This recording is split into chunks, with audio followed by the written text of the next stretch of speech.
अस्सलाम वालेकुम viewers, welcome back to my channel skills and craft. Last video में मुझे रिक्वेस्ट आई थी कि मैं रीडिंग और राइटिंग से रिलेटेड भी वीडियोस बनाऊं। तो आज के हम इस वीडियो में डिस्कस करेंगे कि कैसे हम अपनी इंग्लिश लैंग्वेज को इम्प्रूव कर सकते हैं रीडिंग के ज़रिए से। तो अगर आपको ये मेरी वीडियो पसंद आए तो प्लीज़ मेरी वीडियो को लाइक करें, शेयर करें और मेरे चैनल को सब्सक्राइब कर दें। साथ ही साथ नीचे दिए गए बेल आइकॉन को प्रेस कर दीजिए ताकि आपको आने वाली मेरी हर नई वीडियो का पता चल सके। एक दौर था जब घर के सभी बुजुर्ग सुबह की चाय के साथ न्यूज़पेपर पढ़ा करते थे और शाम तक घर के सभी अफराद तकरीबन कोई ना कोई न्यूज़पेपर में से अपना पसंदीदा कॉलम पढ़ ही लिया करते थे। लेकिन न्यूज़ चैनल्स ने सब कुछ चेंज करके रख दिया। आज के दौर में आपको बहुत कम ऐसे घर मिलेंगे जहां पर डेली न्यूज़पेपर पढ़ा जाता है। रीडिंग हैबिट्स अब तकरीबन ख़त्म होकर रह गई हैं। हत्ता कि रीडिंग सिर्फ आपकी लैंग्वेज को ही इम्प्रूव नहीं करती है बल्कि आपके नॉलेज को इन्हांस करती है, आपके दिमाग को पॉलिश करती है, आपके फोकस और मेमोरी को इंक्रीज कर देती है। जोसेफ एडिसन का कहना है कि reading is to the mind what exercise is to the body. रही बात लैंग्वेज की, तो रीडिंग आपकी लैंग्वेज को ना सिर्फ इम्प्रूव करने में बहुत ज़्यादा हेल्पफुल साबित होती है बल्कि आपकी वोकैबुलरी को भी इंक्रीज कर देती है। आपकी writing pattern, sentence structure, language register वगैरह के बारे में भी न्यू आइडियाज़ देती है। तो आइए देखते हैं कि लैंग्वेज इंप्रूव करने के लिए रीडिंग से पहले हमें कौन सी प्रिपरेशंस कर लेनी चाहिए। सबसे पहले आपको ये पता होना चाहिए कि आपकी इंग्लिश का लेवल क्या है। इंटरमीडिएट है, गुड है, वेरी गुड है या फिर बहुत ही बुरा है। हमें हमेशा अपने लेवल के मुताबिक ही बुक्स पढ़नी चाहिए। हमारे यहाँ ज़्यादातर लोगों का इंटरमीडिएट लेवल होता है। हमें हमारे लेवल का पता चल गया। अब हमें सेलेक्ट करना है कि हम किस टाइप की रीडिंग करना चाहते हैं। न्यूज़पेपर पढ़ना चाहते हैं, मैगजीन्स पढ़ना चाहते हैं, बुक्स पढ़ना चाहते हैं या फिर रिसर्च पेपर्स वगैरह पढ़ना चाहते हैं। वैसे न्यूज़पेपर तो आपको डेली बेसिस पे पढ़ने चाहिए।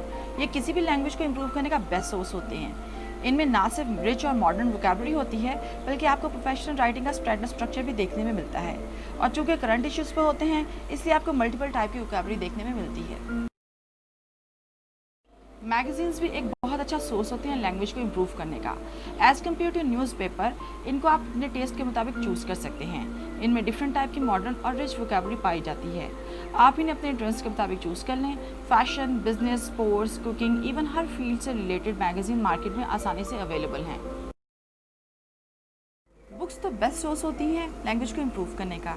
ये डिफरेंट जॉनर्स पर मुश्तमिल होती हैं जैसे fiction, non fictions, novels, short stories, drama, biographies and so on. आप अपने टेस्ट के मुताबिक जौन सा जॉनर आपको पसंद है वो सिलेक्ट कर लें। रिसर्च पेपर्स बहुत ज़्यादा इंपॉर्टेंट होते हैं लैंग्वेज को इम्प्रूव करने के लिए। तो अगर आप अपनी लैंग्वेज को इम्प्रूव करना चाहते हैं तो आप अपनी रेलिवेंट फील्ड से रिलेटेड रिसर्च पेपर्स को ज़रूर पढ़िए, क्योंकि ये आपको टेक्निकल वोकैबुलरी फ्राहम करेंगे, स्टाइल फ्राहम करेंगे, स्टैंडर्ड स्ट्रक्चर फ्राहम करेंगे आपकी रेलिवेंट फील्ड से रिलेटेड, जो आपको बहुत ज़्यादा हेल्पफुल होता है आपकी फील्ड में।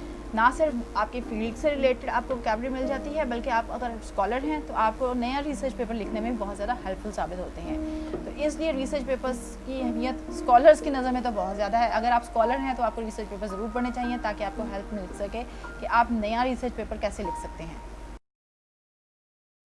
अगर आप बिगनर्स हैं तो आपको शॉर्ट स्टोरी से इब्तिदा करनी चाहिए, क्योंकि इंग्लिश लैंग्वेज भी सिंपल होती है और ज़्यादा लंबी ना होने की वजह से आपका इंटरेस्ट भी डेवलप हो जाता है।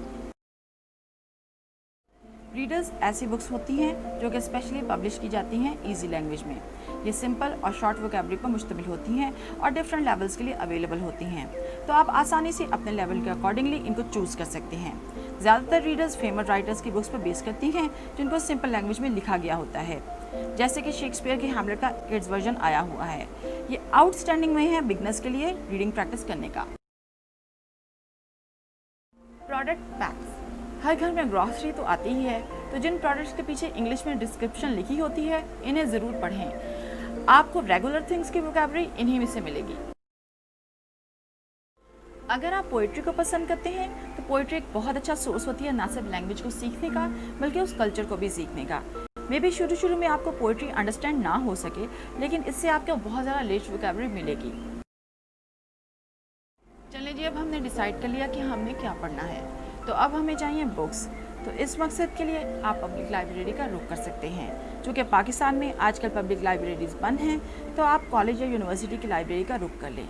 या फिर ऑनलाइन लाइब्रेरीज अवेलेबल हैं, वहाँ से ले लें।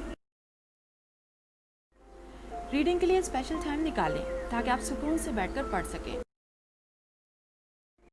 रीडिंग करने से पहले हमेशा डायरी को अपने पास रख लें ताकि वोकैबुलरी को इसमें नोट डाउन कर सकें। रीडिंग करने से पहले अपने पेन, पेंसिल्स, हाइलाइटर्स वगैरह को अपने पास रखें। अगर आप लैंग्वेज को सीखना चाहते हैं तो डिक्शनरी का आपके पास होना बहुत ज़रूरी है ताकि आप अनफेमिलियर वर्ड्स के मीनिंग्स को इसमें तलाश कर सकें। अगर आप ई बुक पढ़ रहे हैं तो साथ वाले टैब पर ऑनलाइन डिक्शनरी खोल लें। अब आप रेडी हैं रीडिंग करने के लिए। तो रीडिंग 2 टाइप्स की होती है, एक होती है एक्सटेंसिव रीडिंग और दूसरी होती है इंटेंसिव रीडिंग। एक्सटेंसिव रीडिंग जो होती है ये जनरल रीडिंग होती है, जब आप टेक्स्ट को एंजॉय करते हुए पढ़ते हैं। इसमें आप ग्रामर, सेंटेंस स्ट्रक्चर और इन सब चीज़ों पे नोटिस नहीं करते हैं। लेकिन जो इंटेंसिव रीडिंग होती है इसमें आप मैक्सिमम पॉसिबल मीनिंग तलाश करने की कोशिश करते हैं। अगर आप बिगनर्स हैं तो आपके लिए मेरी बेस्ट सजेशन यही है कि आप एक्सटेंसिवली रीड करें, लेकिन जो वोकैबुलरी आपको अंडरस्टैंड नहीं होती बस उसको हाईलाइट करते जाएं और टेक्स्ट को एंजॉय करें। सबसे अहम बात यह है कि किसी एक सिंगल वर्ड को हाईलाइट मत करें, बल्कि पूरी फ्रेज या पूरे सेंटेंस को हाईलाइट करें। रीडिंग करने से पहले कुछ पॉइंट्स को अपने दिमाग में रख लें कि क्या टेक्स्ट में कुछ ऐसे वर्ड्स हैं जो कि बोल्ड या इटैलिक हैं, क्या टेक्स्ट के टाइटल्स और सब टाइटल्स मौजूद हैं, क्या वहाँ कुछ ऐसे नाम मेंशन किए गए हैं जो बहुत अहम हैं, क्या टेक्स्ट में बहुत से डायलॉग्स हैं और क्या पैराग्राफ्स की लेंथ लंबी है या छोटी है। जब भी आप कोई फॉरेन लैंग्वेज पढ़ते हैं तो इसको अपनी मादरी ज़ुबान में ट्रांसलेट करना काफ़ी मुश्किल हो जाता है। तो जब भी आप कोई फॉरेन लैंग्वेज पढ़ें तो इसके टेस्ट में क्रिएट किए गए सीन्स की इमेजिनरी पिक्चर को अपने दिमाग में बना लें। इससे आपका इंटरेस्ट और भी ज़्यादा डेवलप हो जाएगा। जल्दी करने की कोई ज़रूरत नहीं है। इस बात से कोई फ़र्क नहीं पड़ता कि आपने एक पेज पढ़ा है या सारी बुक पढ़ी है। फ़र्क इस बात से पड़ता है कि आपने जितना पढ़ा है क्या वो आपको अंडरस्टैंड हुआ भी है या नहीं। अगर आप थक जाएं तो ब्रेक ले लें और अगर किसी पॉइंट पे कंफ्यूज हो गए हैं तो इसे दोबारा पढ़ लें। अगर आपकी बुक का ऑडियो वर्जन अवेलेबल है तो इसे स्टोरी टेलर के साथ सुनते हुए पढ़ें। इस तरह से आपकी रीडिंग स्पीड भी तेज़ हो जाएगी और आपको वर्ड्स की करेक्ट प्रोनाउंसिएशन भी समझ में आ जाएगी। वैसे यूट्यूब पे भी बहुत सारी ऑडियो बुक्स अवेलेबल हैं। अगर आप किसी जगह पे स्टक हो जाएं या कोई वर्ड का मीनिंग आपको अंडरस्टैंड ना हो रहा हो तो वर्ड के मीनिंग पे फोकस करने की बजाय पूरी फ्रेज को दोबारा पढ़ें। इस तरह से आपको पता चल जाएगा कि ऑथर एक्चुअली कहना क्या चाह रहा है। रीडिंग करने के बाद जो भी आपने पढ़ा है इसके बारे में सोचें कि आपको क्या अंडरस्टैंड हुआ है। कोशिश करें टेक्स्ट को समराइज करने की। आप इसको लिख सकते हैं, बोल सकते हैं या फिर अपने दिमाग में सोच सकते हैं। अगर आप ऐसा नहीं कर पाते तो इसका मतलब है कि आपने वर्ड्स को ज़्यादा कॉन्सेंट्रेट किया है इसके मीनिंग के बजाय। नेक्स्ट टाइम आप जब भी पढ़ें तो इस बात पे फोकस करें कि एक्चुअली राइटर क्या कहना चाह रहा है। अब आपने जो वर्ड्स हाईलाइट किए हैं इनके मीनिंग्स को डिक्शनरी में तलाश कर लें और अपनी डायरी में लिख लें। एक फेमस पोएट एज़रा पाउंड की कोटेशन है कि no reader ever read anything the first time he saw it. Rereading बहुत ज़्यादा इंपॉर्टेंट है। ये टेक्स्ट को अंडरस्टैंड करने में मदद देती है। तो इस मकसद के लिए पहले कोशिश करें कि या तो शॉर्ट स्टोरीज पढ़ें या फिर आर्टिकल्स पढ़ें, क्योंकि इनको दोबारा पढ़ना आपके लिए ज़्यादा आसान होगा। अब सवाल ये पैदा होता है कि रीडिंग की स्पीड को कैसे बढ़ाया जा सके। नंबर 1, टाइम नोट कर लें कि आप 1 मिनट में कितने वर्ड्स को पढ़ते हैं या फिर एक पेज को कितने टाइम में पढ़ते हैं।